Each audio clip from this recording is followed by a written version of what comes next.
ವಿರಾಮದ ನಂತರ ಜಾತಕ ಫಲ ಕಾರ್ಯಕ್ರಮಕ್ಕೆ ಮತ್ತೊಮ್ಮೆ ಸ್ವಾಗತ. ಶಾಸ್ತ್ರಿಗಳ ಇನ್ನುಳಿದ ರಾಶಿಗಳ ಫಲಾಫಲ ಇವತ್ತು ಯಾವ ರೀತಿಯಾಗಿದೆ?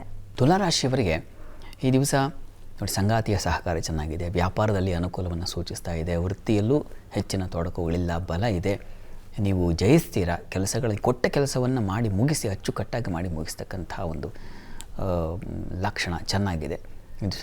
ಸಹೋದರ ಸಹಕಾರವೂ ಚೆನ್ನಾಗಿರ್ತದೆ. ಸ್ವಲ್ಪ ಆರೋಗ್ಯ ವ್ಯತ್ಯಾಸ ಸೂಚಿಸ್ತಾ ಇದೆ, ಸಾಲದ ಸುಳಿ ಸಿಕ್ಕಾಕೊಳ್ಳೋ ಲಕ್ಷಣ ಇದೆ. ಹೀಗಾಗಿ ನರಸಿಂಹ ಪ್ರಾರ್ಥನೆ ಮಾಡಿ, ಋಣಮೋಚನ ನರಸಿಂಹ ಪ್ರಾರ್ಥನೆ ಅಥವಾ ಒಂದು ಸಲ ಹೇಳ್ಕೊಳ್ಳಿ, ಅದನ್ನು ಅನುಕೂಲ ಆಗುತ್ತೆ. ಇನ್ನು ವೃಶ್ಚಿಕ ರಾಶಿಯವರಿಗೆ ಉದರ ಬಾಧೆ ಸೂಚಿಸ್ತಾ ಇದೆ. ಅದರ ಹೊರತಾಗಿ ವೃತ್ತಿಯಲ್ಲಿ ಅನುಕೂಲ, ಕೆಲಸ ಚಟುವಟಿಕೆಗಳೆಲ್ಲ ಚೆನ್ನಾಗಿರ್ತದೆ, ವಾಗ್ಬಲ ಇದೆ, ಶಿಕ್ಷಣ ಕ್ಷೇತ್ರದಲ್ಲಿರ್ತಕ್ಕಂಥವರಿಗೆ ತುಂಬ ಚೆನ್ನಾಗಿದೆ, ವಿದ್ಯಾರ್ಥಿಗಳಿಗೆ ಅನುಕೂಲಕರವಾಗಿದೆ, ಹೆಚ್ಚಿನ ತೊಡಕುಗಳಿಲ್ಲ. ಇರೋದು ಒಂದೇ, ಅದು ಉದರ ಸ್ಥಾನದಲ್ಲಿ ತೊಂದರೆ ಮತ್ತು ಬುದ್ಧಿಯು ಸ್ವಲ್ಪ ಮಂದವಾಗುತ್ತೆ. ಈ ಕಾರಣದಿಂದ ಸುಬ್ರಹ್ಮಣ್ಯ ಪ್ರಾರ್ಥನೆ, ಸುಬ್ರಹ್ಮಣ್ಯ ಕವಚ ಎರಡೂ ಒಳ್ಳೆಯದು. ಧನುರಾಶಿಯವರಿಗೆ ದಿವಸ ವೃತ್ತಿಯಲ್ಲಿ ಅನುಕೂಲ ಚೆನ್ನಾಗಿದೆ ಮತ್ತು ವ್ಯವಹಾರ ಚಟುವಟಿಕೆಗಳು ಚೆನ್ನಾಗಿರ್ತದೆ, ದೈವ ಸಹಾಯ ಚೆನ್ನಾಗಿದೆ, ಬುದ್ಧಿಬಲ ಇದೆ, ಹೈಯರ್ ಸ್ಟಡೀಸ್ ಮಾಡ್ತಾ ಇರ್ತಕ್ಕಂಥವರಿಗೆ ಚೆನ್ನಾಗಿದೆ, ಮನಸ್ಸು ನಿರಾಳವಾಗಿರ್ತದೆ. ಆದರೆ ಸ್ನೇಹಿತರ ಜೊತೆಗೆ ಕಿತ್ತಾಡ್ಕೊಳ್ತೀರ ಈ ದಿವಸ. ನೀರಿನ ಸಮೀಪದಲ್ಲಿ ಕೆಲಸ ಮಾಡೋರು, ನೀರಿನ ಸಮೀಪದಲ್ಲಿ ವಾಸ ಮಾಡೋರಿಗೆ ಸ್ವಲ್ಪ ಜಲಕಂಟಕ ಅಂತೀವಲ್ಲ, ಆ ರೀತಿಯಲ್ಲಿ ಇದೆ. ಇದಕ್ಕೆ ಪ್ರಾರ್ಥನೆಗೆ ಜಲದುರ್ಗೆಯನ್ನೇ ಪ್ರಾರ್ಥನೆ ಮಾಡಬೇಕು. ಪ್ರಾರ್ಥನೆ ಮಾಡಿಕೊಳ್ಳಿ. ಕಟೀಲು ದುರ್ಗಾ ಪರಮೇಶ್ವರಿ, ಸಿಗಂಧೂರು ಪರಮೇಶ್ವರಿ, ಇಂಥ ಜಲಕ್ಷೇತ್ರ ಇರ್ತಕ್ಕಂಥ ಸನ್ನಿಧಾನಗಳ ಪ್ರಾರ್ಥನೆ ಮಾಡಿದ್ರೆ ಒಳ್ಳೆಯದು. ಇನ್ನು ಮಕರ ರಾಶಿಯವರಿಗೆ ಈ ದಿವಸ ವೃತ್ತಿಯಲ್ಲಿ ಅನುಕೂಲ ಚೆನ್ನಾಗಿದೆ, ಹೊಸ ಅವಕಾಶಗಳಾಗುತ್ತೆ, ವಸ್ತ್ರ ವ್ಯಾಪಾರ, ಹರಳಿನ ವ್ಯಾಪಾರ ಇಂಥದ್ದೆಲ್ಲ ತುಂಬ ಚೆನ್ನಾಗಿರ್ತದೆ, ಲಾಭ ಇದೆ. ಈ ಎಲೆಕ್ಟ್ರಾನಿಕ್ಸ್, ಪೆಟ್ರೋಲಿಯಂ ಇಂಥ ಕ್ಷೇತ್ರಗಳಲ್ಲಿರೋರಿಗೆ, ಮೆಕ್ಯಾನಿಕಲ್ ತುಂಬ ಚೆನ್ನಾಗಿದೆ. ಸ್ವಲ್ಪ ಮಟ್ಟಿಗೆ ಆಪ್ತರಿಗಾಗಿ ಖರ್ಚು ಮಾಡಬೇಕಾದ ಪರಿಸ್ಥಿತಿಯು ಬರುತ್ತೆ. ದಿವಸ ಸ್ವಲ್ಪ ಗಂಟಲ ಬಾಧೆ ಸೂಚಿಸ್ತಾ ಇದೆ. ಈ ದೃಷ್ಟಿಯಿಂದ ನಾಗ ಕವಚ ಕೇಳಿಸ್ಕೊಳ್ಳೋದು ತುಂಬ ತುಂಬ ಒಳ್ಳೆಯದು.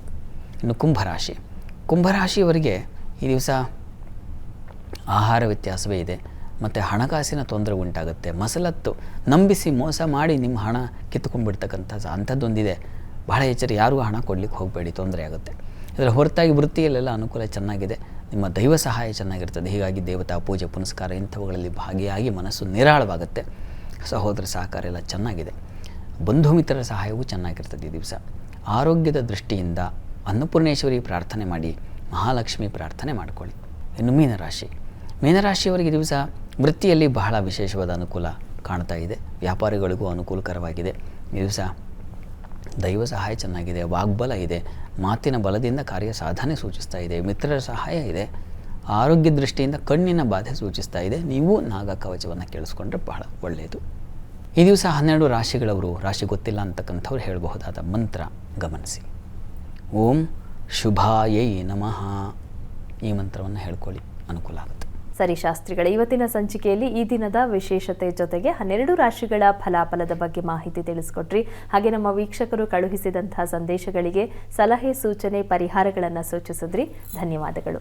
ಸರ್ವೇ ಜನಾಃ ಸುಖಿನೋ ಭವಂತು, ಸಮಸ್ತ ಸನ್ಮಂಗಳಾನಿ ಭವಂತು. ಎಲ್ಲರಿಗೂ ಶುಭವಾಗಲಿ. ವೀಕ್ಷಕರೇ, ಇದಾಗಿತ್ತು ಇವತ್ತಿನ ಜಾತಕ ಫಲ ಕಾರ್ಯಕ್ರಮ. ನೇರ, ದಿಟ್ಟ, ನಿರಂತರ ಸುದ್ದಿಗಾಗಿ ನೋಡ್ತಾ ಇರಿ ಏಷ್ಯಾನೆಟ್ ಸುವರ್ಣ ನ್ಯೂಸ್.